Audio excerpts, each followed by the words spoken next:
السلام علیکم ورحمۃ اللہ وبرکاتہ۔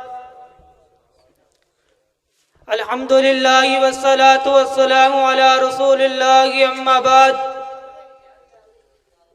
قال اللہ تبارک و تعالی: وما ارسلناک الا رحمۃ للعالمین۔ قال رسول اللہ صلی اللہ علیہ وآلہ وسلم: انی لم ابعث لعانا وانما بعثت رحمہ۔ جناب والا، شمع ہدایت کے پروانوں، نیکی کی جستجو میں دور دراز سے سفر کر کے آنے والوں، اور میری اس گلچن کے ہم جلس ساتھیوں، بندہ ناچیز جس موضوع سخن کو اپنے ہونٹوں کا زیور بنا کر آپ احباب کے سامنے حاضر خدمت ہوا ہے، میرے اس عظیم سب موضوع کا نام وہ نبیوں میں رحمت کا لقب پانے والا ارباب علم و دانش۔ عربی لغت میں دو چیزوں کے مجموعے کا نام رحمت ہے، الرقۃ و تعطف، یعنی رقت اور احسان و مہربانی کا نام رحمت کہلاتا ہے۔ اور کمال کی بات یہ ہے کہ یہ دونوں وصف اللہ تعالیٰ نے ہمارے نبی حضرت جناب محمد صلی اللہ علیہ وسلم کو عطا فرمائے۔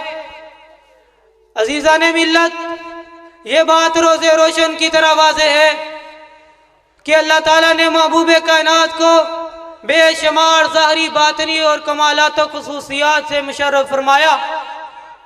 اور آپ کے کمالات کو قرآنی آیات میں جس انداز میں بیان فرمایا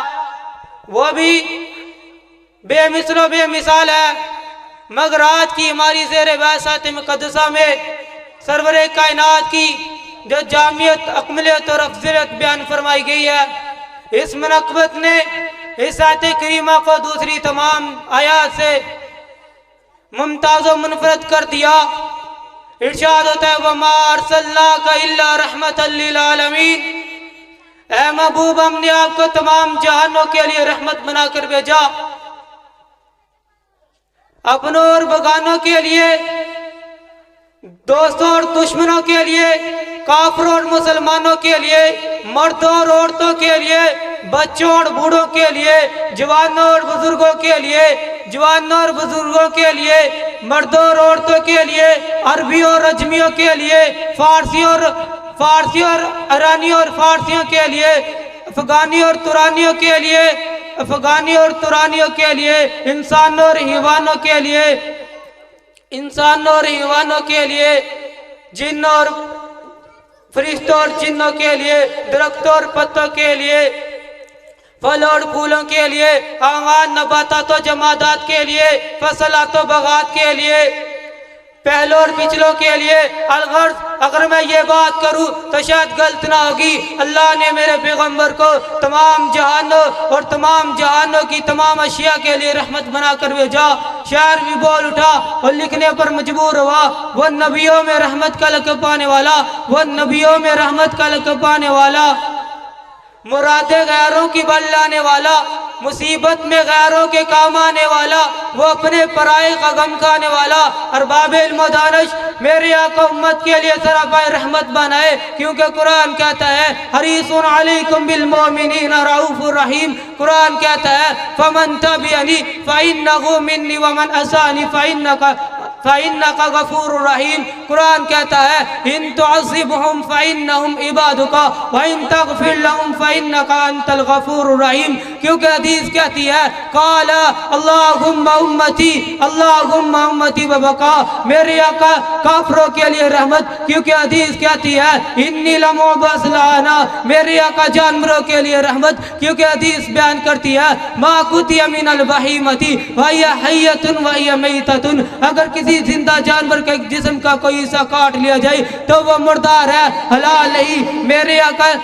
آقا غیر بات کے لیے رحمت۔ میرے آقا نے فرمایا: فرمایا حل تنصرون و ترزقون الا بضعفائکم، میرے آقا یتیموں کے لیے رحمت، میرے آقا نے فرمایا انا وقافل الجنت فی الا وقافل الیتیم فی الجنت یا قضا، میاری یتیم کی کفالت کرنے والا جنت میں ایک دوسرے کے ساتھ ساتھ ہوں گے۔ میرے آقا غلاموں کے لیے رحمت، میرے آقا نے دنیا سے جاتے ہوئے فرمایا تھا الصلاۃ وما ملکت ایمانکم، میرے آقا فقیروں کے لیے رحمت، میرے آقا نے فرمایا اعب بالمساکین وقربہم فإن اللہ یقربک یوم القیامۃ، تم مسکینوں اور فقیروں سے محبت کرو، اللہ قیامت کے دن تمہیں اپنے قریب کر لے گا۔ ارباب علم و دانش، یہ آپ کی رحمت ہو کہ بے مثل فیض تھا جس سے جاہل علم و حکمت کے چراغ بن گئے، گمراہ رشد و ہدایت کے مینار بن گئے، چور دوسروں کے مال کے نگران بن گئے، جو مشرک توحید پرست بن گئے، بے وفا وفادار بن گئے، دشمن دوست اور ہمدرد بن گئے، دشمن دوست اور ہمدرد بن گئے،